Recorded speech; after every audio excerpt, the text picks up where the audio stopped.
सड़क दुर्घटना में उनकी मृत्यु हो गई, परम धाम को प्राप्त हो गए।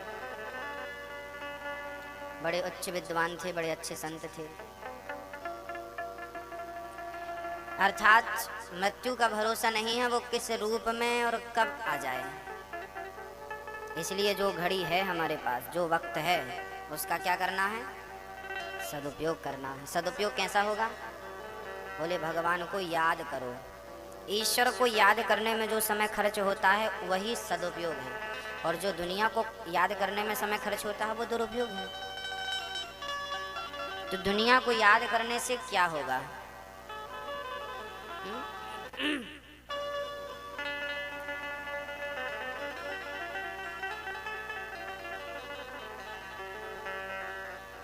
राजा परीक्षित ने प्रश्न किया है, गुरुदेव 7 दिन में मरना है, जल्दी से उपाय बताइए।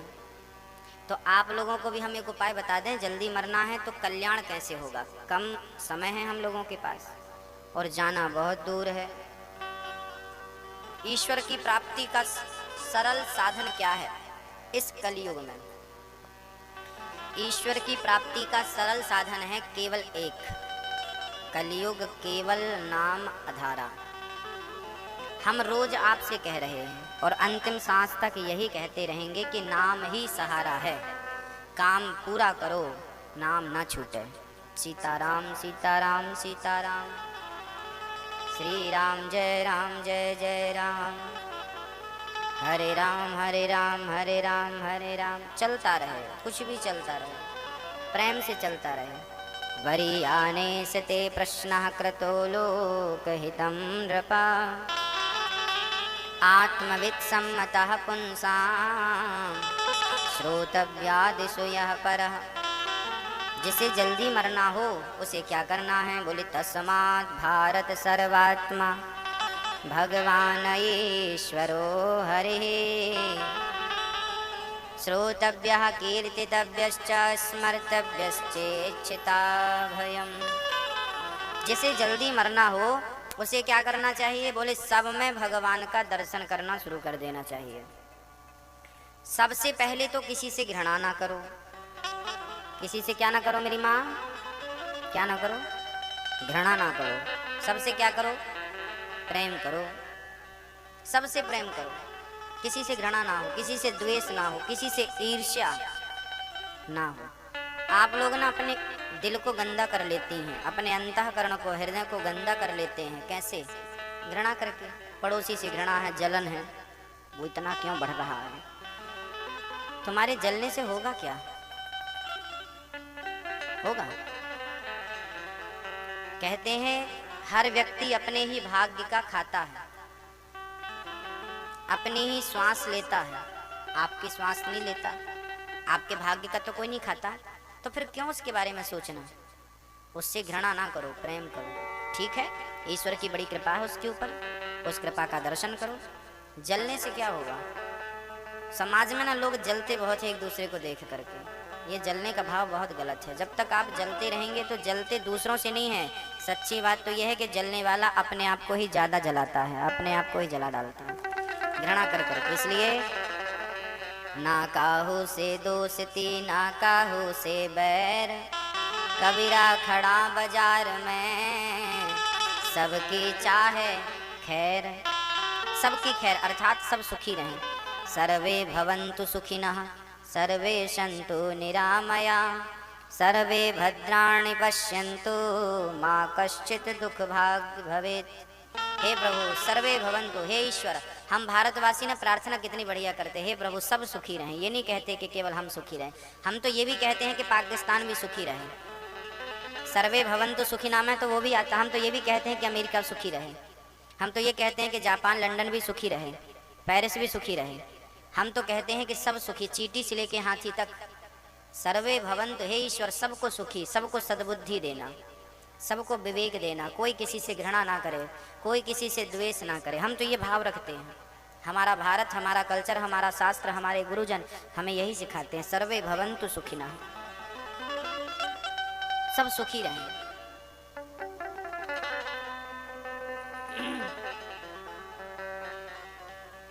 तस्मात् भारत सर्वात्मा, सब में ईश्वर का दर्शन हो और ज़्यादा से ज़्यादा कथा सुनने की आदत हो। ज़्यादा से ज़्यादा आदत क्या होनी चाहिए? हम लोगों की निंदा सुनने की आदत है। हम लोग ना निंदा ज़्यादा सुनते हैं, चुगली ज़्यादा। फलाने की बुराई करो तो बड़ा मजा आएगा। पता नहीं लोग निंदा क्यों सुनते हैं, क्यों अपना समय वेस्ट करते हैं। आप लोगों को अच्छा लगता है ना निंदा? आपको तो कोई सास की बुराई बस कर दे तो बड़ा रस मिलता है। बहुओं को तो सास की बुराई सुनने में मजा आता है, और सास को बहुओं की बुराई। और सास बहू दोनों मिल जाए तो फिर किसकी करेंगी? पड़ोसन की। मतलब इनका समय सदुपयोग में ही जाता है। क्यों किसी की? छोड़ो। श्रोतव्य, ज्यादा से ज्यादा कथा सुनना सीखो। ईश्वर के बारे में सास कथा सुनाए, बहू सुने। अरे भगवान की कथाएं क्या कम हैं? भगवान की लीलाएं तो गाते गाते शरीर पूरा हो जाएगा। हरि अनंत, हरि कथा अनंता, कहाँ ही सुना ही बहु विधि सब संता। हम पूरे हो जाएंगे पर भगवान की कथाएं पूरी नहीं होंगी। इतनी कथाएं सुनना है तो कथा, देखना है तो कृष्ण को, नाम लेना है तो राम का, बस श्रोतव्य है। समय खाली है, घर पे कोई नहीं है, अकेले हो, टाइम गुजर नहीं रहा है तो फेसबुक व्हाट्सएप मत चलाओ, कीर्तन करो। रघुपति राघव राजा राम। क्या होगा? टाइम पास नहीं होगा? अरे हम तो कहते हैं टाइम तो पास हो ही जाएगा, जिंदगी भी सफल हो जाएगी, उद्देश्य की पूर्ति हो जाएगी। तो समय मिले तो प्रेम से कीर्तन करो, भजन करो, व्यर्थ में समय ना गवाओ। मैं कह रहा हूँ समझ लो, बाद में ये ना कहना हमें किसी ने कहा नहीं। हम कह रहे हैं आपसे, श्रोतव्यः कीर्तितव्य। भगवान को देखो,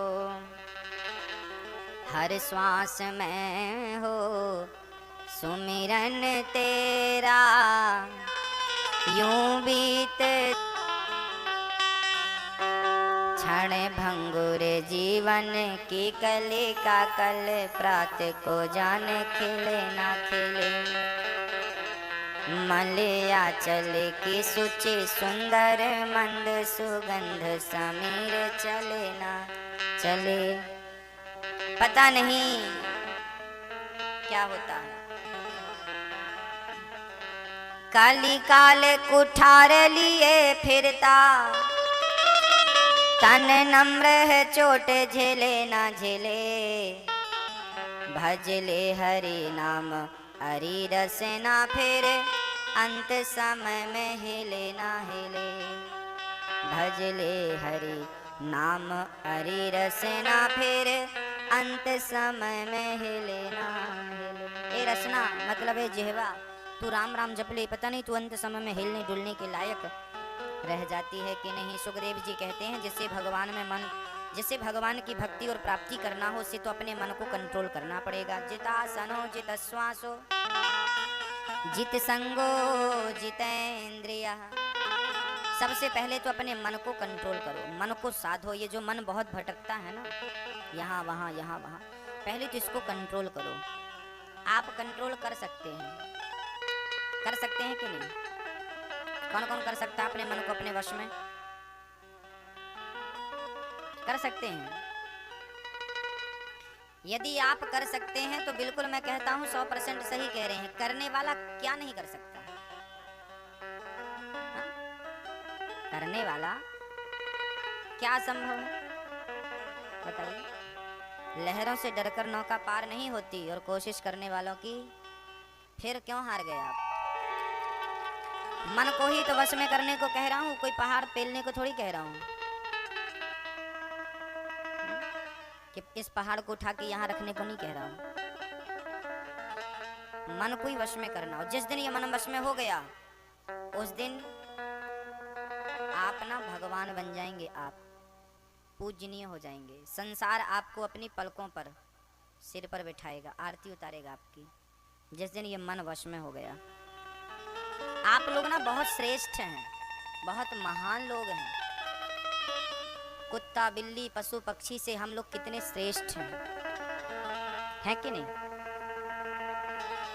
शेर इतना बलवान होता है, लेकिन शेर से भी ऊंचा मनुष्य है। हाथी इतना बड़ा होता है, लेकिन हाथी से भी बड़ा कौन है? मनुष्य। हाथी को भी अपने वश में मनुष्य कर लेता है, शेर को भी अपने वश में मनुष्य कर लेता है।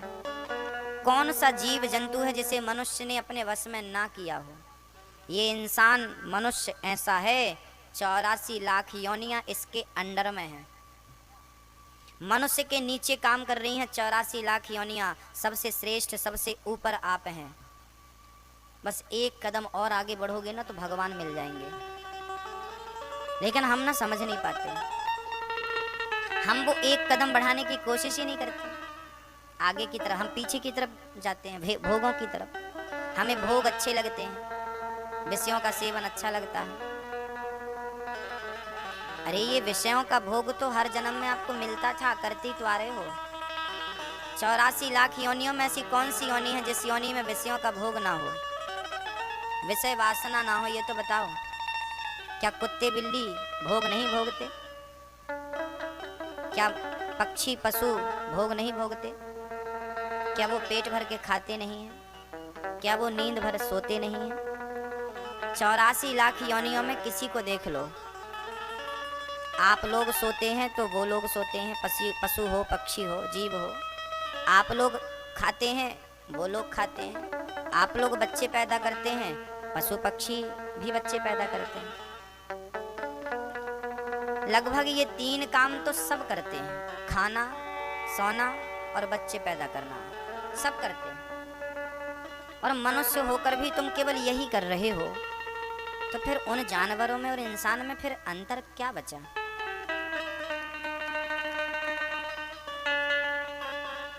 अंतर बहुत है। आप बहुत श्रेष्ठ हैं। आपके पास जो क्षमता है ना, वो जीव जंतु पशु पक्षी के अंदर नहीं है। आपके अंदर की क्षमता ऐसी है कि आप भगवान को प्राप्त करने का टैलेंट रखते हैं, क्षमता रखते हैं। मन को आप अपने वश में कर सकते हैं, बट पूरी जिंदगी में कर नहीं पाते। आप अपनी इंद्रियों को जीत सकते हैं, पूरी जिंदगी 100 साल में आप इतना सा काम नहीं कर पाए। साहब, हमने तो घर बना लिया, हमने तो बच्चे पैदा कर दिए, हमने तो प्रॉपर्टी जोड़ ली, हमारे पास तो इतना बैलेंस है, इतना पैसा है, इतनी खेती है, इतना घर है, इतना, ये सब तुमने कर लिया। अरे तो घोंसला तो चिड़िया भी बना लेती है, तुमने भी तो घर ही बनाया है। तो घर क्या चिड़िया नहीं बना लेती? तुमसे अच्छा बनाती है। तुम्हारा तो फिर भी स्लिप टप टप छू सकता है, पानी गिरता है, लेकिन चिड़िया के घोंसले में तो वो पूरा वाटर प्रूफ होता है और ठंडी प्रूफ भी होता है, उसमें ठंडी भी नहीं लगती, और गर्मी प्रूफ भी है। तुम्हारा घर तो बहुत गर्म होता है, पर चिड़िया का घोंसला तो ना गर्मी देता है, ना पानी जाता है, ना सर्दी लगती है, मतलब तीनों से बचा है। तो हमारा टैलेंट, अच्छा चिड़िया कोई पढ़ने नहीं गई चिड़िया, लेकिन आपसे हमसे अच्छा घोंसला बना देती है कि नहीं? जब सिखाने वाला भगवान हो तो कौन उसे सिखा सकता है? उसके ऊपर कौन है? जिसे भगवान सिखाए उसे हम और आप क्या सिखाएंगे? इसलिए अपने आप को पहचान लो। मैं केवल आपको आईना दिखाने आया हूँ, दर्पण। आप लोग ना तुच्छ नहीं हैं, छोटे नहीं हैं, आप लोग बहुत कुछ कर सकते हैं। आप सीता ही तो हो, पर अपने आप को भूल गई हो। आप राम ही तो हो, अपने आप को भूल गए, अपने स्वरूप को भूल गए हैं। आपने ठान लिया है, आपने समझ लिया है, अब हम ये नहीं कर पाएंगे। आपने कोशिश करने के पहले ही हार स्वीकार कर ली है। आप कहते हैं कि हम अपनी इंद्रियों को वश में नहीं कर पाएंगे। एक सज्जन बोले, गुरुजी हमें गुस्सा बहुत आता है, पर हम बहुत कोशिश करते हैं कि गुस्सा कंट्रोल करें, ना आए, पर आ जाता है। हमने कहा बताओ तुम बड़े हो कि तुम्हारा गुस्सा? कौन बड़ा है? आप बड़े हैं कि आपका क्रोध? कौन बड़ा है? आप बड़े हैं। आप यदि बड़े हैं तो बताइए, आप अपने आप में कंट्रोल नहीं कर पा रहे हैं। एक क्रोध ने आपको आकर परेशान कर दिया। 2 मिनट के लिए आता है गुस्सा और साल 20 साल के रिश्तों को बिगाड़ के चला जाता है। बनी बनाई बात बिगाड़ देता है। और आप कहते हैं गुस्सा बहुत आता है। अरे आप आने क्यों देते हैं उस दुष्ट को? आप आने देते हैं तो वो खुशी खुशी आता है और उथल पुथल करके चला जाता है। आप कमजोर पड़ गए हैं, आपने उस गुस्से को आने दिया। क्यों आने दिया? पहरेदार लगाओ ना कि बिना पूछे किसी को आने मत देना। याद रखना, आपकी बुद्धि, आपका विवेक ये पहरेदार है। बुद्धिमान जो चाहता है वही आ सकता है, कोई ऐसे ऐरा गैरा नहीं आ सकता। हम चाहेंगे तो हमें गुस्सा आएगा, नहीं चाहेंगे तो नहीं आएगा। तुम हमें एक थप्पड़ मारो आकर के गाल में, आओ प्रैक्टिकल कर लो। आप आओ हमारे गाल में एक थप्पड़ मारो, फिर देखो हमें गुस्सा आता है कि नहीं। हम चाहेंगे तो गुस्सा आएगा, नहीं चाहेंगे तो नहीं आएगा। हम और आप कोई अलग अलग नहीं है कि आप छोटे हैं मैं बड़ा हूं ना, आप और हम एक ही हैं, एक रत्ती अंतर नहीं है आप में, स्वामी विवेकानंद जी में और आप में कोई अंतर नहीं है। अरे हम तो कहते हैं भगवान राम और आप लोगों में एक रत्ती भर का अंतर नहीं है। अंतर क्या है? एक पत्थर, बड़ा सा, इतना बड़ा पत्थर उठा लो, वो पत्थर ही तो है, लेकिन कोई कलाकार छेनी उठाए और हथौड़ी उठाए और पत्थर का जो ऊपर का छिलका है उतार दे और एक मूर्ति का आकार दे दे, तो पत्थर से मूर्ति निकल जाती है ना, आकार ऊपर की छिलाई कर देगा तो मूर्ति आ जाएगी। तो मूर्ति कहीं बाहर से लाया तो नहीं, मूर्ति तो ऑलरेडी उस पत्थर में थी। जो ऊपर का आवरण था उसी को तो हटाया है। मूर्तिकार करता क्या है? जो ऊपर का आवरण होता है उसे हटा देता है तो मूर्ति तैयार हो जाती है। ऐसे ही जैसे उस पत्थर के अंदर मूर्ति छिपी है, बस आवरण हटाने की जरूरत है, ऐसे तुम्हारे अंदर तो राम छिपा है, ये अंदर की वासनाएं हटाने की जरूरत है। ये आवरण जिस दिन हट गया तो आप तो राम ही हो। राम 2 कदम आगे थे, तुम 2 कदम पीछे हो, ये सोचना मूर्खता है। आप सब राम हो और यहाँ जितनी हमारी माँ बहन बैठी हैं सब सीता हैं, पर आपने अपने आप को पहचाना कब? पहचाने बिना ही मर जाओगे। पहचान ना सके कि तुम कौन थे।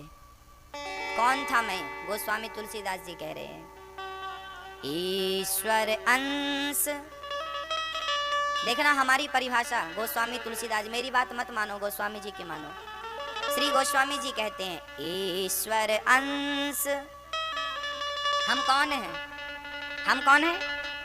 हम ईश्वर अंश, जीव अविनाशी, चेतन अमल सहज सुख राशि। ईश्वर अंश, जीव अविनाशी, चेतन अमल सहज सुख राशि। हम ईश्वर के अंश हैं, जीव हैं, अविनाशी। हम कभी मरते नहीं हैं, हमारा कभी नाश नहीं होता। जरा बताओ मैया जी, आप लोग मरोगी कि नहीं? भैया जी आप बता दो, आप लोग मरोगे कि नहीं? मरेंगे। लेकिन आज हम इससे थोड़ी ऊपर की बात कर रहे हैं, आप समझ पाए तो मैं करूं। शास्त्रों की बातें हैं, जरा जटिल हैं, गंभीर हैं, पर आप अच्छे श्रोता हैं इसलिए सुनाता हूं। ऐसा है कि हम लोग कहा करते हैं कि फलाना मर गया। देखो सच्चाई तो यह है कि किसी की मृत्यु होती ही नहीं है। सच्चाई तो यह है कि दुनिया में कोई मरता ही नहीं। अरे महाराज जी कैसे कह रहे हो? हाँ, फलाने तो मर गए ना। इसका उत्तर ध्यान से सुनना। हमारा जो शरीर है ना मैया, ये 5 चीजों से मिलकर बना है। पृथ्वी, जल, वायु, अग्नि, आकाश। इन 5 चीजों से मिलकर क्या बना मैया? ओ मेरी माँ, हो गई पंचायत आपकी? अब सुन लो, हो गई हो तो बैठ जाओ शांति से। वो खेलता रहेगा बच्चा, तुम कहाँ तक लिए बैठी रहोगे उसको? कथा सुनो। ओ मैया, वो खेलता कहीं नहीं जाएगा, हम देख रहे हैं उसको। हो गई फुर्सत आपको काम से? अब है समय आपके पास? कुछ और बचा हो पंचायत के लिए तो कर लो, फिर कथा सुना देंगे। अब ध्यान से सुनना।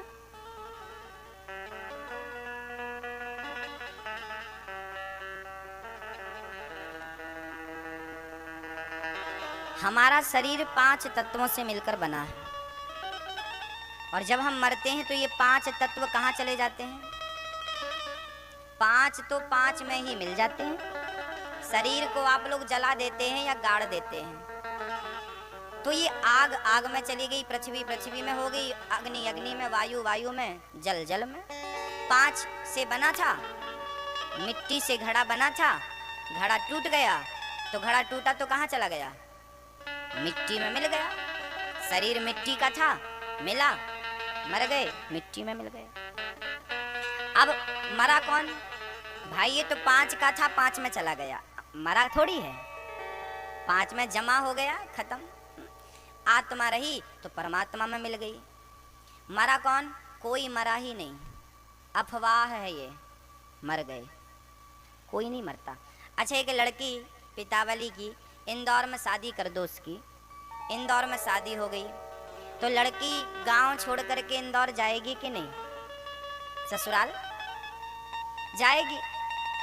अरे हर लड़की का मायका छूट जाता है कि नहीं? बोलो, छूट जाता। जैसे लड़की पली बढ़ी, खेली खाई, जिस आंगन में खेली खाई पली बढ़ी, उस आंगन को छोड़कर ससुराल चली गई। ऐसे ही हम मरते नहीं हैं, अभी तक हम अपने मायके में हैं, और मरने का अर्थ है मायके से विदा होकर ससुराल चले जाएंगे। सदा सदा के लिए ससुराल चले जाएंगे, जहाँ से वापस नहीं आना पड़ेगा। और वही ससुराल जाने को लोग कहते हैं मर गया, मरा नहीं पागल, ससुराल चला गया। जहाँ से आया था वहीं तो चला गया, और गया कहाँ ये तो बताओ।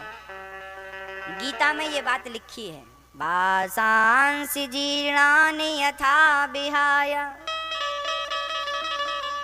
जैसे हम पुराना कपड़ा त्याग देते हैं, नया वस्त्र धारण कर लेते हैं, ऐसे आत्मा पुराना शरीर छोड़कर नया शरीर अर्थात नया वस्त्र धारण कर लेती है। मरती थोड़ी है, मरता थोड़ी है, जाता नहीं कोई दुनिया से दूर चल के, मिलते हैं सब यहीं पर कपड़े बदल बदल के, सब यहीं मिलेंगे आपको।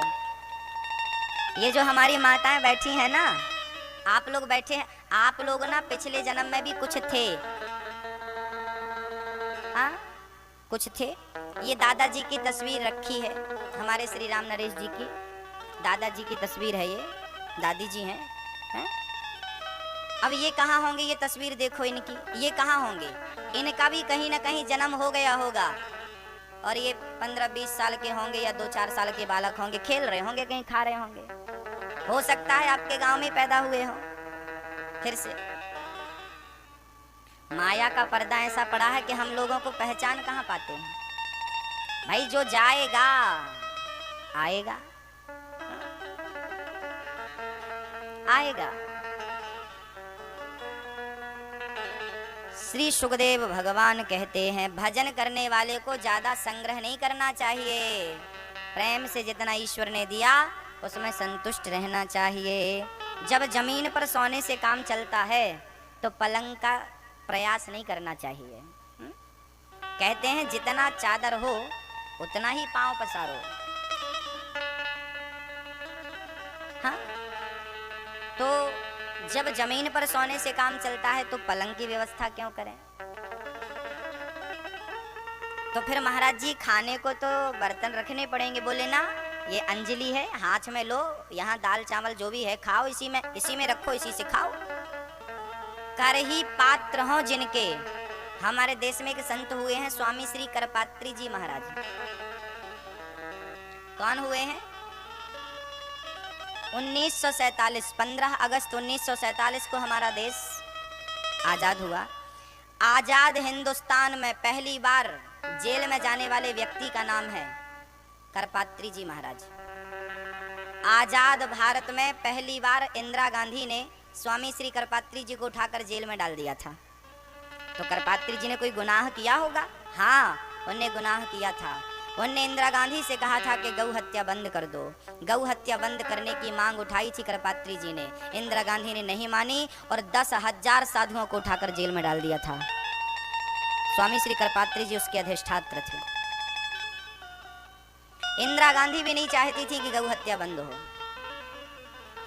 चाहती तो इंदिरा गांधी सब कर सकती थी और चुनाव जिताया ही इंदिरा गांधी को स्वामी करपात्री जी ने था। करपात्री जी के पास पहले घुटने टेक के आई कि हमें चुनाव जिता देना गुरुजी, लाज रख लेना। स्वामी जी ने कहा था कि हम चुनाव जिता देंगे तुम्हें, अपने शिष्यों से कह देंगे कि तुम्हारा सपोर्ट करें, लेकिन तुम्हें एक शर्त पर गौ हत्या बंद करनी पड़ेगी। वादा कर लिया था इंदिरा गांधी जी ने कि हाँ हम गौ हत्या बंद करेंगे। जीत गई। उसके बाद स्वामी जी ने 15 दिन 20 दिन 1 महीना 6 महीना इंतजार किया। उसके बाद जब कोई सुनवाई नहीं हुई तो 500 गाय और हजारों साधुओं को लेकर के स्वामी करपात्री जी महाराज सांसद भवन का घेराव करने के लिए चल पड़े। आगे गौ माता और पीछे साधु। स्वामी श्री करपात्री जी महाराज जब सांसद का घेराव करने पहुंचे और इंदिरा गांधी को पता चला कि बाबा जी घेराव करने आ रहे हैं गाय को लेकर, साधुओं को लेकर, हमारी तो बड़ी बदनामी हो जाएगी, तब इंदिरा गांधी ने साधुओं पर और गायों पर गोली चलवा दी। हजारों साधु मारे गए थे, साधुओं का कत्ल हुआ था और गाय भी मारी गई थी। तब स्वामी श्री करपात्री जी महाराज ने श्राप दिया था इंदिरा गांधी को, जाओ मैं तुम्हें श्राप देता हूँ, तुमने गायों की हत्या करवाई है, तुमने संतों पर गोली चलवाई है, जाओ मैं तुम्हें श्राप देता हूँ, अब तुम्हारे सर्वनाश का समय बहुत निकट है। और याद रखना भक्तों, जिस दिन गौ माता पर गोली चलवाई थी इंदिरा गांधी ने, वो दिन गोपाष्टमी का दिन था। स्वामी जी ने कहा था कि बस यही समय तेरे नाश का समय निकट होगा। तो याद रखना, जब इंदिरा गांधी मरी थी उस दिन भी गोपाष्टमी था। राजीव गांधी जब मरे थे तो भी गोपाष्टमी था। संजय गांधी मरे थे तो भी गोपाष्टमी था। इनका सर्वनाश गोपाष्टमी के दिन ही होगा, निश्चित होगा। संतों का श्राप है ये। स्वामी श्री करपात्री जी ने श्राप दिया था। इतिहास गवाह है ये, मैं अपने मन से नहीं बोल रहा हूं। इतिहास के पन्नों को उलट लेना, सब मिल जाएगा।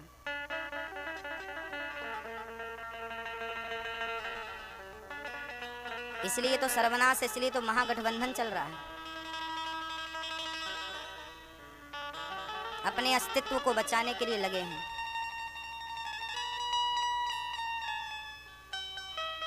स्वामी श्री करपात्री जी आजाद भारत के पहले व्यक्ति थे जिन्हें जेल में डाला गया था। जिस भारत में गाय का और संतों का सम्मान होता था, उसी भारत में गाय और संतों का अपमान हुआ।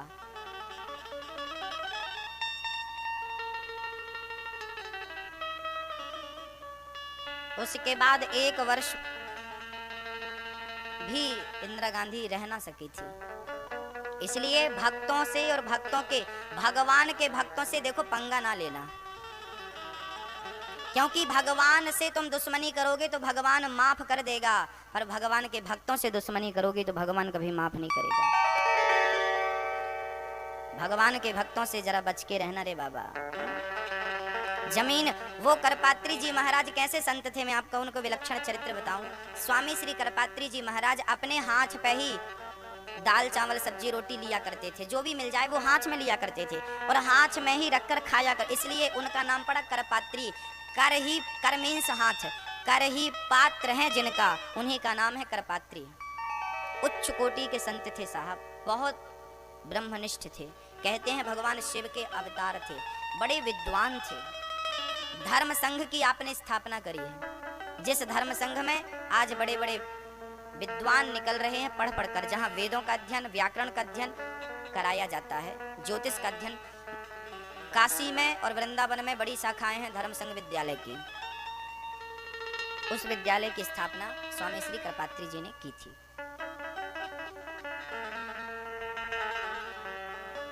भक्तों, अधिक संग्रह करने से सुखदेव जी मना करते हैं, बोलते हैं ज्यादा मत संग्रह करो, ज्यादा संग्रह करोगे तो तुम्हारा मन विषयों में ही लगेगा। इसलिए राम के नाम का संग्रह करना चाहिए। बोलिए भक्त वत्सल भगवान के जय। तरवाह किम न जीवंती भस्राः किम न स्वसंत्युता न खादंती न मेहंती किम ग्राम पशवो परे। क्या पशुओं का पेट नहीं भरता? भरता है। वृक्षों की भी लंबी उम्र होती है। ये उम्र मिली है केवल भगवत प्राप्ति के लिए। राजा परीक्षित सुखदेव भगवान के चरणों में गिर पड़े। सुखदेव जी भगवान को नमस्कार करते हैं और सुखदेव जी भगवान के स्वभाव का वर्णन करते हैं। देखो परीक्षित, भगवान कितने दयालु हैं। एक बार शांति दूत बनकर भगवान दुर्योधन के पास गए और दुर्योधन से कहा, दुर्योधन पांडवों को रहने के लिए कम से कम 5 गांव तो दे दो। दुर्योधन बोला, 5 गांव क्या, सुई की नोक बराबर में जगह नहीं दे सकता। भगवान बोले, ठीक है, जब तुम नहीं दे सकते तो फिर छीन लिया जाएगा। तो भगवान समझाए, दुर्योधन नहीं माना। तब दुर्योधन ने महाभारत का हवाला दे दिया, हमसे युद्ध करो और हमसे जीत लो, युद्ध करो।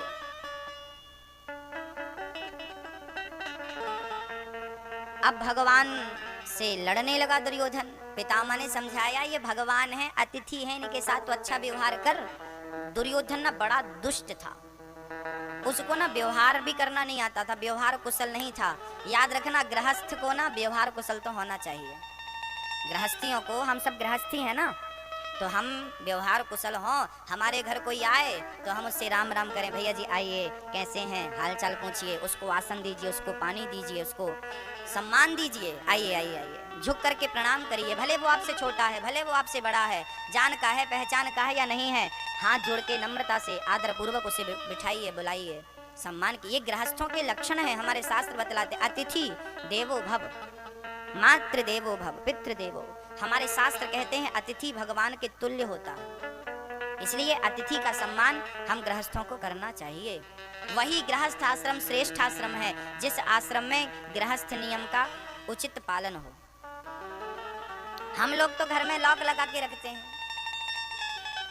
वैसे जमाना तो ऐसा, मैं ये नहीं कहता कि खोल के रखो, जमाना खराब है। चोर भी घुस आते हैं, बंदूक तान देते हैं कनपट्टी पे, निकालो माल।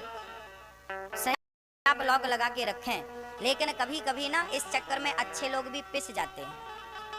कभी जिसे जरूरत है उसकी भी आप मदद इस डर से नहीं करते कि हो सकता है ये भी चोरो चक्का हो, दुष्ट हो। कोई बात नहीं, हम गृहस्थ लोगों की परख होनी चाहिए, कौन उचित है कौन अनुचित है। हम तो अच्छा भाव सबके साथ रखें, हम तो केवल यही आपसे चाहते हैं, अच्छे गृहस्थ बनिए। दुर्योधन भगवान को कहने लगा, अब आपको हम भोजन कराते हैं, आप भोजन कर लीजिए। भगवान बोले, हमारा निमंत्रण तो विदुर जी के घर है। दुर्योधन के 56 भोग को भगवान ने यूं ही त्याग दिया और कहा कि हमें तेरा भोग नहीं, हमें तो विदुर जी के घर जाना है। विदुर जी महाराज के घर चल पड़े। देखो, दुर्योधन के भोग को त्याग कर, 56 भोग व्यंजन को त्याग कर भगवान विदुर जी के घर का रुख कर रहे हैं और चल पड़े। तब विदुर जी को पता चला कि मेरे घर कृष्ण ने आ रहे हैं। तुरंत बाजार की ओर दौड़े और वहां से मेवा मिष्ठान खरीदने लगे। विदुरानी ने जल्दी गाय के गोबर से आंगन को लीप करके और प्रेम से इंतजार करने लगी, मेरे कृष्ण आएंगे, मेरे श्याम सुंदर आएंगे, मेरे कृष्ण आएंगे। फिर मन में भाव आता कि वो तो अमीर हैं, वो तो राजा हैं, मेरे गरीब के घर क्यों आएंगे, वो मेरे घर क्यों आएंगे। फिर मन नहीं माना, बोले वो विदुरानी वो शबरी के घर जा सकते हैं। तो विदुरानी ने कहा मेरे घर जरूर आएंगे। स्वभाव से वो खड़ी रही और इंतजार करते रहे और बार बार वो उस तरफ देखती और कभी मन में विचार आता कि मेरे घर नहीं आएंगे। फिर वो खड़ी हो जाती और कहने लगती, गोविंद चले आओ, गोपाल चले आओ, गोविंद चले आओ, गोपाल चले आओ, गोविंद चले आओ, गोपाल चले आओ, गोविंद चले आओ, गोपाल चले आओ, गोविंद चले आओ, गोविंद चले आओ, गोपाल चले आओ, गोविंद चले आओ, हे प्रभु आओ। गोपाल चले आओ। विदुरानी कहती है कन्हैया मुझे भरोसा है कि तुम जरूर आओगे, पर मन में विचार आया कि हम तो गरीब हैं, क्यों आएंगे। तो विदुरानी कहने लगी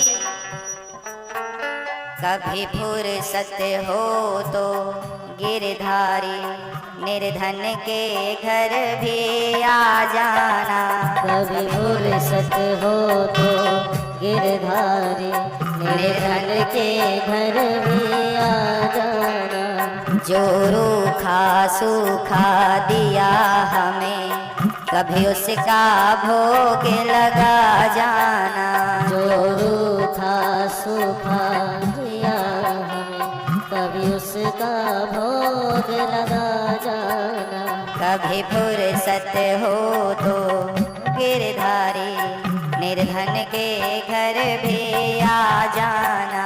कभी फुर्सत हो खड़ी है, इंतजार कर रही है विदुरानी, कन्हैया आओ। निर्धन के घर भी आ जाना। विदुरानी बुला रही है श्याम सुंदर कभी हम गरीबों पर भी दया करो और आओ हमारे घर। अब जब विदुरानी भगवान को पुकारने लगी, सच्चा भाव था और विश्वास था आएंगे जरूर। और जब विदुरानी ने अंदर से फिर बाहर, बाहर से फिर अंदर, और जब बाहर आकर खड़ी भई तो भगवान श्री कृष्ण पैदल रथ से उतरकर विदुरानी की ओर दौड़ करके बढ़ने लगे। विदुरानी की ओर बढ़ते हैं और विदुरानी ने देखा कि भगवान पैदल हमारी तरफ दौड़े आ रहे हैं। अब विदुरानी कैसे रोक पाती अपने आप को, उसने भी दौड़ना शुरू कर दिया। मेरे कन्हैया मुझे यकीन था आप जरूर आएंगे, और दौड़कर कृष्ण के श्री चरणों में लेट गई। भगवान ने उठाया और अपनी काकी जी को अपने हृदय से लगा लिया। कन्हैया अब तो विदुरानी के खुशी का ठिकाना नहीं रहा, टुकुर टुकुर देखने लगे, क्या कहे, कैसे अभिवादन करे ईश्वर का, कैसे स्वागत करे, कैसे धन्यवाद दे, कुछ समझ नहीं आया। और बस वो तो चुपचाप खड़ी टुकुर टुकुर देखने लगी। तब कन्हैया ने कहा माँ अरे घर के अंदर नहीं ले जाओगी क्या? हाँ हाँ जरूर जरूर। हाथ पकड़ लिया कृष्ण का और ले चली अंदर। अंदर ले तो गई पर बिठाती कहाँ, उसे लज्जा आ रही थी कि मेरे घर तो इन्हें बिठाने की भी कोई जगह नहीं है, कोई पलंग नहीं था, सोफा नहीं था, राजगद्दी नहीं थी, एक लकड़ी की चौकी थी, उसी को रख दिया और वो भी जल्दी जल्दी में उल्टी चौकी रख दी। और भगवान से कहा आओ प्रभु यहाँ बैठो। भगवान ने सीधा भी नहीं किया, उसी पर बैठ गए और बैठ गए। अब अपने आंचल से हवा करने लगी। बहुत थक गए होंगे ना, बड़ी दूर से पैदल आए हैं, हाँ रथ से उतर कर आए हैं आप प्रभु, आप थक गए होंगे। भगवान बोले माँ थकावट तो नहीं है पर बड़ी भूख लगी है, कुछ खाने को दे दो। दुर्योधन के 56 भोग कह रहा था कि खा लो, वहां नहीं खाए और विदुरानी के घर मांग मांग कर खा रहे हैं। विदुरानी काकी जी हमें जरा खिला दो। ठीक है, रसोई में गई तो सूखी साग पक रही थी विदुरानी की। भला वो साग कैसे खिलाती भगवान को, उसमें तो नमक मिर्ची मसाला कुछ नहीं था। वो तो साग पानी में उबाल कर सूखी खा लिया करती थी और प्रेम से भगवान का नाम जपती थी। पर वो साग भगवान को कैसे खिलाए। तब विदुरानी बगीचे में गई और केले पके पके तोड़ कर ले आई और केले छीलती जाती, छिलका छील कर फल को छिलका समझकर फेंकती जाती और छिलके को फल समझकर भगवान को देती जाती। और धन्य है मेरे भगवान कि छिलकों को ही प्रसाद समझकर भक्त का भगवान ने ग्रहण कर लिया।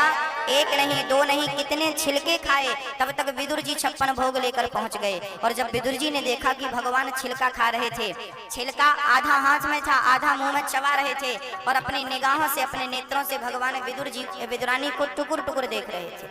भगवान तो थकते ही नहीं भक्त को देखते देखते। जैसे माँ अपने बच्चे को देखते देखते कभी थकती नहीं है, ऐसे भगवान अपने भक्त को देखते देखते कभी थकते नहीं है। भगवान को माँ कहा है, त्वमेव माता च पिता त्वमेव, वो सबके माता पिता हैं, आपके और हमारे सबके ईश्वर ही माता पिता हैं। तो भगवान तो वही कृपा करते हैं जैसे एक माँ अपने बच्चों पर कृपा करती है।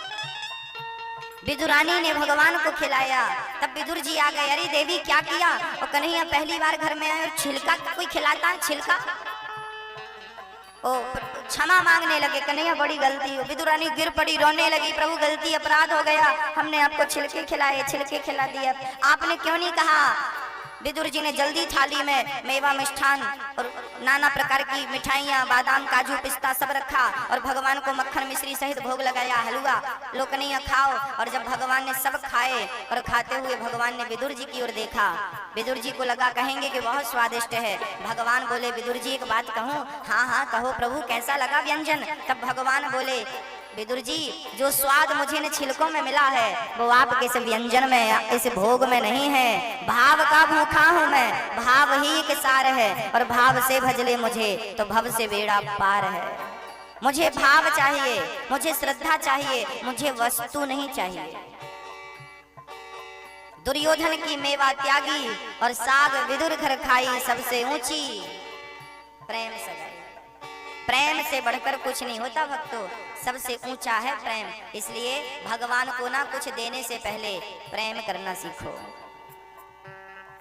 मानो भगवान छिलके खाकर ये कहना चाहते हैं कि तुम प्रेम से हमें छिलका भी खिलाओगे तो हम वो भी ग्रहण करने को तैयार हैं, चिंता ना करो। तुम हमें 56 भोग की व्यवस्था ना करना। तुम सोचो कि हम चांदी और सोने के बर्तन में ही खाते और पीते हैं, तो ऐसी भूल ना करना। हम तो तुम्हारे हाथों से छिलका भी खा लेंगे ये तुम प्रेम से खिलाओ तो। ये भगवान का स्वभाव है भक्तों। अब बताइए, जगत का पालनहार एक छिलका खा रहा है, अब सोचिए इससे बड़ी सरलता का और क्या परिचय दूं मैं, और क्या परिचय हो सकता है ईश्वर का? यदि आप ईश्वर के स्वभाव का हमसे परिचय मांगे कि भगवान का स्वभाव कैसा है। अच्छा, आप लोगों का स्वभाव भी शायद ऐसा नहीं हो जैसा स्वभाव भगवान का है। आप लोग किसी के घर जाएं और छिलका परोस दिया जाए तो आप तो बिगड़ जाएंगे, हमारा अपमान कर दिया। पर जगत का पालनहार भक्त के हाथों का छिलका खा करके अपने आप को संतुष्ट करता है कि मैं बहुत संतुष्ट हूँ, मैं बहुत सुखी हूँ भक्त के छिलके से। अरे यहाँ तो छिलके मिले हैं। और विदुरानी के घर जब राम जी गए, शबरी के घर जब राम जी गए तो पता है सबरी ने क्या किया था? सबरी राम जी का हाथ पकड़ के बिठाई और प्रेम से वो बेर तोड़ कर लाती थी। बेर का मौसम चल रहा था, अभी भी बेर का मौसम चल रहा है। तो लगभग इसी मौसम में राम जी पहुंचे थे माता शबरी के घर। और जब शबरी के घर राम जी पहुंचे ना, तो वो 10-20 पेड़ की बेर लाया करती थी और चख के लाया करती थी। अच्छा ये वाला मीठा है तो ले आई, उस पेड़ की बेर ले आई। और जब राम जी आए ना तो उसे डर लगा कहीं खट्टी ना हो, तो एक काम करूं मैं खा के देख लूं। तो बेर उठाती, पहले खुद खाती, हाँ मीठा है, और जूठी बेर भगवान को देती। अब देखो जरा, और जो बेर खट्टी होती ना उसे दूर फेंक देती। चख करके बेर भगवान को खिलाई। और धन्य है मेरे राम के विदुरानी के बेर नहीं, जूठे बेर खाए हैं भक्तों के। भगवान तो जूठन भी खाने को तैयार है। भक्तों से भगवान कितना स्नेह करते हैं, ये 2 दृष्टांत तो आपने सुने। अरे जब सुदामा जी भगवान के पास पहुंचे तो लेकर के क्या गए थे? 4 मुट्ठी चावल। और जब भगवान को चावल दिया सुदामा जी ने, तो भगवान ने क्या किया? सुदामा के दिए चावल, क्या द्वारिका में भगवान के पास चावल की कमी रही होगी? चावल भगवान को दिए सुदामा ने, तो भगवान चाहते तो खिचड़ी बनाकर खाते, चाहते तो चावल की खीर बनाकर खाते, पर नाना कच्चे चावल। आपने कभी सुना कि आपने किसी मित्र को चावल दिए हो और वो कच्चे ही खाना शुरू कर दिया हो? आपका कोई दोस्त ऐसा है जो आपका दिया हुआ कच्चे ही खाना शुरू कर दे? ना भक्तों, मित्र की मित्रता जो है ना, सही कहता हूँ, आपके प्रेम का सही मूल्य यदि कोई चुका सकता है तो केवल कृष्ण ही आपके प्रेम का मूल्य चुका सकता है। क्योंकि वो प्रेम करना तो नहीं, प्रेम निभाना बहुत अच्छे से जानते हैं। प्रेम तो हमें करना होगा ना।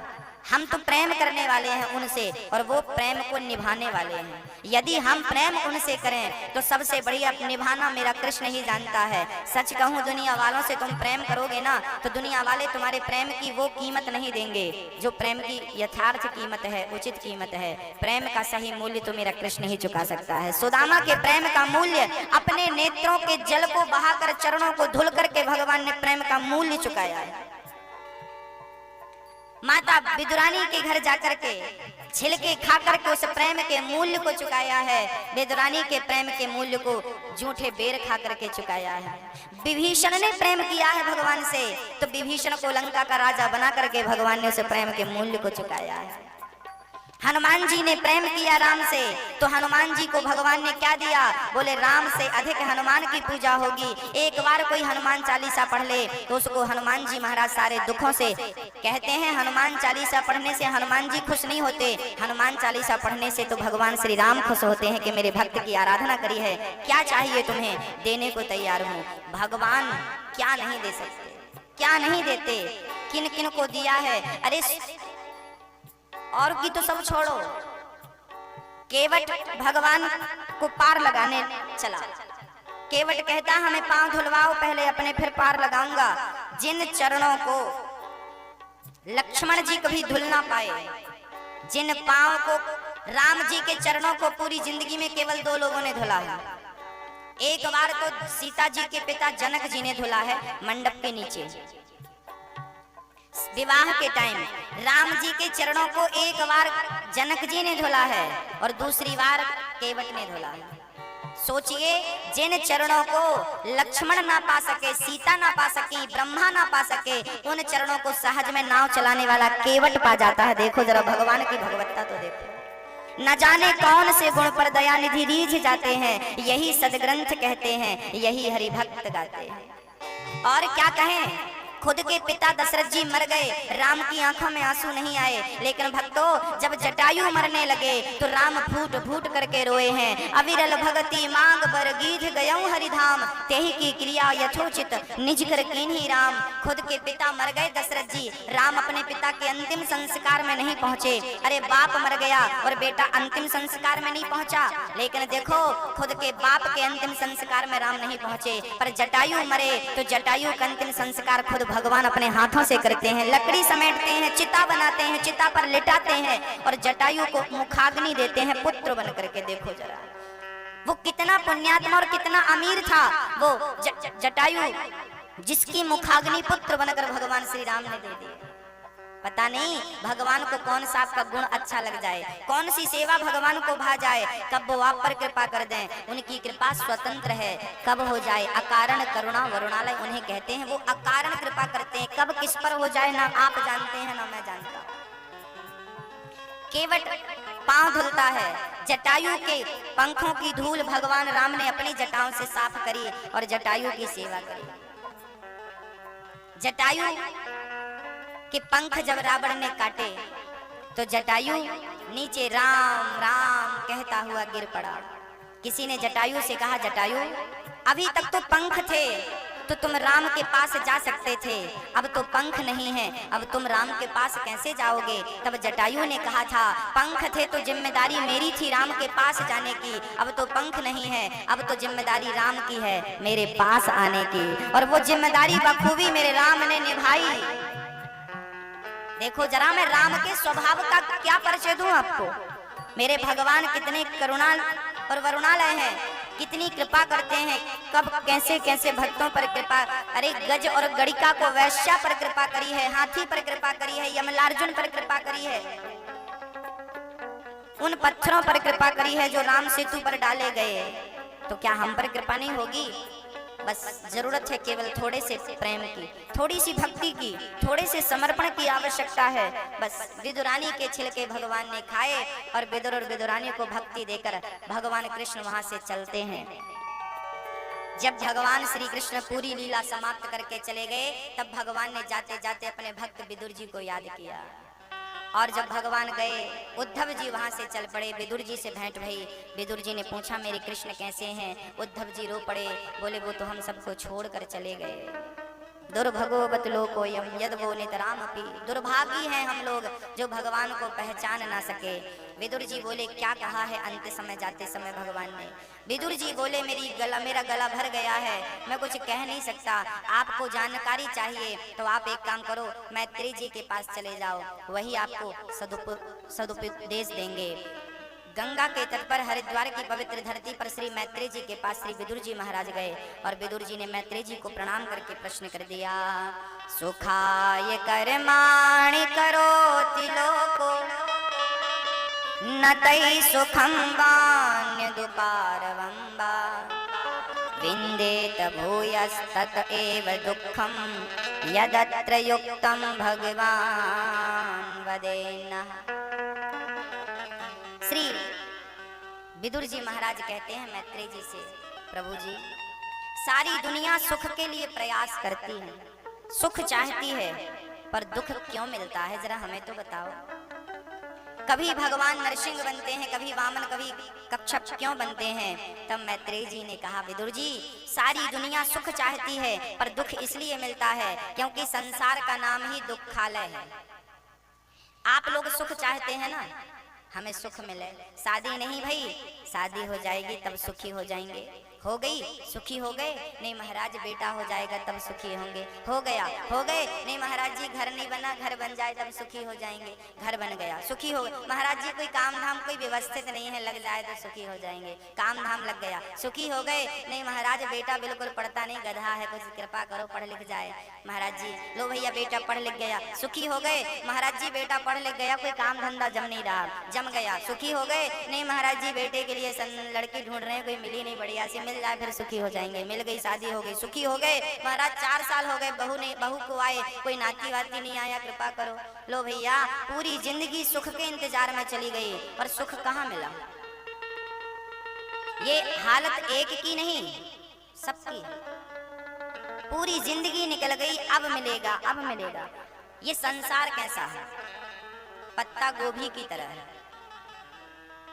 पत्ता गोभी जानती हो नहीं अजी, पत्ता गोभी ना बहुत वजनदार होती है, ऐसा लगता है कि इसके भीतर कुछ है। चलो उतारते हैं, पहला पत्ता निकाला तो दूसरे पत्ते से भेंट हो गई, अब लगा कि शायद इसके अंदर कुछ होगा, उसे भी निकाला, तीसरे पत्ते से भेंट हो गई, चौथे पत्ते को निकाला तो शायद अब मिले, पांचवा, अंदर क्या था, क्या था, छठा पत्ता उतारा तो अंदर क्या मिला, और सबसे लास्ट में भी क्या है, पत्ता, ऊपर भी पत्ता था, अंत में भी पत्ता, कुछ नहीं पत्ते के सिवा। ऐसे जब आपका जन्म हुआ था तब पहली बार आप रोए थे और शुरू से लेकर अंत तक सिवा रोने के कुछ नहीं है जीवन में, सिवा दर्द के, सिवा कष्ट के कुछ नहीं है। आप लोग सुख ढूंढते हैं, सुख मिलता क्यों नहीं, क्योंकि सुख होगा तो मिलेगा। संसार का नाम ही दुखालय है, गीता में लिखा है, संसार को दुखालय कहते हैं, और इस दुखालय में तुम्हें सुख कैसे मिलेगा ये तो बताओ। सुख चाहते हो तो भगवान को गले लगाओ, भगवान के चरण पकड़ो, भगवान की भक्ति में ही वो सुख है। जिस सुख की तुम कल्पना करते हो, जिस सुख को आप चाहते और खोजते हो, वो सुख केवल उनकी भक्ति में है, हाँ बाकी कहीं सुख नहीं है, विषयों में सुख नहीं है। संसार कैसा है, बोले खुजली की तरह है। खुजली किसी को हो जाए तो खुजलाने में बड़ा सुख मिलता है, बड़ा मजा आता है, लेकिन खुजलाने के बाद जो जलन होती है वो बड़ी दर्दनाक होती है, बड़ी पीड़ा देती है। ऐसे संसार में भोगों को भोगने में बड़ा मजा आता है, बड़ा सुख मिलता है, और बाद में जो पीड़ा होती है भक्तों वो असहनीय होती है, पूरी जिंदगी व्यक्ति पीड़ा में गुजारता है। बुढ़ापा कितना दर्दनाक होता है, जवानी तो ठीक होती है, लेकिन जवानी के बाद अंतिम पड़ाव बुढ़ापा। पूरे जवानी और लड़कपन के हिसाब बुढ़ापे में पूरे होते हैं। इसलिए कहा करता हूँ, हाथ जोड़ के विनती है, जवानी और लड़कपन में और बुढ़ापे की शुरुआत में कोई गलत काम ना करना, क्योंकि तुम्हारे सारे गलत काम तुम्हारे बुढ़ापे में तुम्हारे सिर पर आएंगे और हर गलत काम का गलत परिणाम तुम्हें भोगना पड़ेगा, भोगना पड़ता है। अपना बुढ़ापा बिगाड़ना ना चाहो तो भगवान की शरण में जाओ। और मैं आपसे कह दूं आज, तुम किसी का बुरा ना करना। यदि आपने किसी का बुरा नहीं किया तो कोई आपका बुरा नहीं कर सकता। ईश्वर आपके साथ है। और तुमने किसी का बुरा किया है तो फिर भगवान भी तुम्हें बचा ना पाएंगे। भगवान भी चाहो तो ना बचा पाएंगे। इसलिए कोशिश करो कि अपने दिल से, अपने हृदय से यहाँ से किसी का बुरा ना सोचो, बुरा ना सोचो और बुरा ना करो। हमारा बुरा हो तो हो जाए, हमारा 2 रुपए का नुकसान हो तो हो जाए, पर किसी का 1 पैसे का भी हमसे नुकसान नहीं होना चाहिए। ये भावना रख के चलो, कभी दुख नहीं आएगा जीवन में, कभी कष्ट नहीं आएगा आपके जीवन में। हम लोग क्या करते हैं, दूसरों का नुकसान हो तो हो, हमारा ना हो। दूसरों का 2 रुपए का हो जाए पर हमारा 1 पैसे का नहीं होना चाहिए। ये मानसिकता आपको गड्ढे में गिराती है, ये मानसिकता आपको दुख देती है, ये मानसिकता आपको बढ़ने नहीं देती, ये मानसिकता आपको संतोष में बाधा प्रकट करती है, सुख की ओर नहीं जाने देती। मैत्रेय जी ने कहा, विदुर जी, भगवान नारायण की नाभि से कमल प्रकट हुआ, कमल पर ब्रह्मा जी प्रकट हुए। ब्रह्मा जी ने चारों तरफ देखा, उनके 4 मस्तक हो गए। उन्होंने मनु और शत्रुपा को जन्म दिया तो और मानसिक बच्चे हैं। मनु शत्रुपा को जन्म दिया।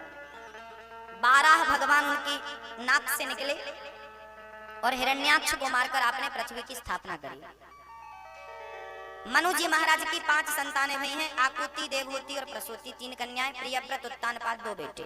आकुति का विवाह रुचि प्रजापति से हुआ, जिनके यहाँ यज्ञ भगवान हुए। देवहूति का विवाह करदम जी से हुआ, जिनके यहाँ कपिल भगवान हुए। कपिल भगवान ने अपनी माँ को सांख्य शास्त्र का उपदेश किया था। देवहूति के पति करदम जी की 9 बेटियां थीं। 9 बेटियां हुई करदम जी की। 9 बेटियों का आपने विवाह किया है। अनुसुईया, कला, श्रद्धा, हविर्भू, गति, क्रिया, क्रतु, अरुंधति, अनुसुईया, ये 9 बेटियां श्री करदम जी की हैं। अनुसुईया, अरुंधति, ये बेटियां देवहूति की, करदम जी की पुत्रियां हैं। इनका 9 की 9 बेटियों का विवाह ब्रह्मा जी के 9 पुत्रों से, मानस पुत्रों से विवाह संपन्न किया। कला का विवाह मरीचि से, अनुसुईया का विवाह अत्रि से, श्रद्धा का विवाह अंगिरा से, हविर्भू का पुलस्त जी से, क्रिया का, गति का विवाह पुलह से, क्रिया का विवाह क्रतु से, ख्याति का विवाह भृगु से और अरुंधति का विवाह वशिष्ठ जी से किया। अथर्व जी का विवाह शांति से किया। ये 9 बेटियों का विवाह संपन्न हुआ। करदम जी बोले, देवी बेटियों का घर बसा दिया हूँ, अब मेरी जिम्मेदारी पूरी हो गई। देवहूति बोली, अभी बेटा नहीं हुआ, मैं किसके भरोसे रहूंगी। तब करदम जी रुके हैं और देवहूति के गर्भ से एक पुत्र हुआ। साक्षात भगवान ही कपिल देव जी के रूप में पधारे हैं। बेटा पैदा हुआ, करदम जी घर से निकल पड़े। बेटी हो गई, बेटा हो गया, बेटी बेटे का तुमने विवाह भी कर दिया, बच्चे भी बड़ी अपने पैर पे खड़े हो गए। अब तुम्हारा क्या काम बचा, घर से निकलो, भजन करो भगवान का। बुढ़ापे में घर में क्यों पड़े हो, क्यों अपना नाश कराना चाहते हो, क्यों अपनी गति बिगाड़ना चाहते हो। लात मार के जब नाती पोते निकालेंगे तब निकलोगे क्या, हंसी खुशी राजी मर्जी से निकल जाओ। बुढ़ापा घर के लिए नहीं है मेरे भाई, बुढ़ापा तो तीर्थ यात्रा और भगवत भजन के लिए भगवान ने दिया है। वो बुढ़ापा वहां गुजरेगा तो ही ठीक रहेगा। जवानी है परिवार के लिए, खूब कमाओ, पैसा कमा करके दान पुण्य करो, बच्चों को उचित मार्ग दिखाओ। अब बच्चे बड़े हो गए, समझदार हो गए, अब जाओ तीर्थ यात्रा करो। सारा पैसा बच्चों के नाम ना कर देना, 2-4 एकड़ जमीन बचा के रखना और 2-4 एकड़ जमीन से तीर्थ यात्रा करते रहना। हाँ, 20-25 हजार रुपए बांध के ले जाओ और तीर्थों में बढ़िया किसी आश्रम में कहो, भाई साहब ये 5000 रुपए रखो और हमें 2-4 महीने प्रेम से हमें दाल रोटी आप देना, हम यही प्रेम से धर्मशाला में पड़े पड़े भजन करेंगे। कहीं भी आपको 5000 में 4 महीने के लिए 2 रोटी मिलती रहेगी। धर्मशाला में पूरा बच्चों को तुम देकर जाते हो। महाराज जी अब कहाँ जाए, अब तुम जाओगे तो जाओगे कहाँ, सारा पैसा बच्चों को दे दिया और तीर्थ यात्रा में गए, वहां तीर्थों में फोकट में खाओगे, पाप और लगेगा। साहब फ्री में नहीं खाना चाहिए कहीं।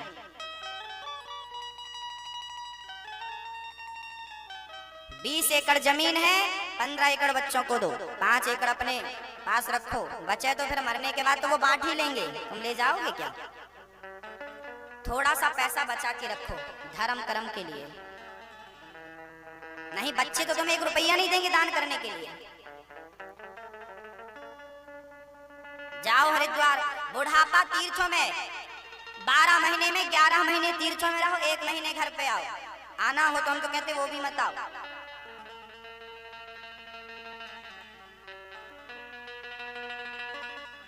तीर्थों में रहो। बद्रीनाथ में 6 महीने के लिए दरवाजा खुलते हैं। बद्रीनाथ जाओ, वहां खाओ पियो मौज करो, और साधु बन जाओ तो फिर कहीं भी तुम्हें खाने को रोटी मिल जाए फिर तुम्हें पाप नहीं लगेगा। तुम घर परिवार से मोह छोड़ दो, फिर किसी भी तीर्थ में तुम्हें रोटी मिले खा लो, वहां फिर पाप नहीं लगेगा। तुम रोटी खाओ, भगवान का भजन करो। हाँ, हम तो केवल ये कहना चाहते हैं कि तुम्हारे पास संपत्ति बहुत है तो थोड़ी सी संपत्ति दान कर दो, कहीं अच्छे काम में लगा दो, फिर आप जाओ तीर्थ यात्रा में, फिर कहीं भी खाओ, हिसाब बराबर होता रहेगा। अपने जीते जी भंडारे कर लेना, दीन दुखियों को खिला पिला देना। अपने जीते जी गौदान कर लेना, मरने के बाद बच्चा गाय ढूंढता फिरता है, गाय मिल जाती तो बाप के नाम से दान कर देता। अरे जब तक तुम जिंदा हो तब तक गाय दान करो ना, जीते जी गौदान कर लो, जीते जी ब्राह्मणों। हम तो कहते हैं जीते जी अपनी 13 और बरसी कर लो। जीते जी अपनी क्या कर लो? 13 ही जानते हैं आप लोग? 13 दिन बाद मरने के क्या होती है? 13 होती है, 13वीं बोलते हैं आप लोग। हम तो कहते हैं जीते जी अपनी 13वीं कर लो, मरने के बाद बच्चे करें ना करें। अच्छा, 13वीं में होता क्या है? 13वीं में ब्राह्मणों को भोजन होता है, गांव वालों को भोजन होता है। तो जीते जी बढ़िया ब्राह्मणों को भोजन कराओ। आओ पंडित जी हमारे घर, और बढ़िया मालपुआ खिलाओ ब्राह्मणों को, बढ़िया से दान दक्षिणा अपने हाथों से दो। दीन दुखी गरीबों को भी खिलाओ, ठंडी आई तो स्वेटर वगैरह उनको दान करो। बूढ़ी माँ है तो चप्पल जूते उनको पाँव में पहनाओ, दान करो। हाँ, दीन दुखियों की सेवा करो। बूढ़ी माताएं हैं उनको साड़ी वाड़ी दान करो। छोटे छोटे बच्चे हैं, खिलौने टॉफी उनको भेंट करो। हलवा बनवाओ, बढ़िया बांटो। जीते जी सारा काम कर लो। क्या कर रहे हो साहब? अरे अपनी 13वीं कर रहे, अपनी 13वीं कर रहे। अब 13वीं करके गौदान जीते जी कर लो, भागवत जीते जी सुन लो। हाँ? मरने के बाद कोई करवा, तुम्हारी 13वीं बच्चे करवाते हैं ना तो चंदा करके करवाते हैं। भाई साहब 5000 जरा देना, जरा तुम 10,000 दे देना, तो ये चंदा करके करवाते हैं। तो तुम्हारे बच्चे परेशान हो, हम तो साहब परेशान नहीं करना चाहिए। इसलिए हम अच्छा फोन से बतिया रहे हो, हमें लगा कौन बतियाने लगा।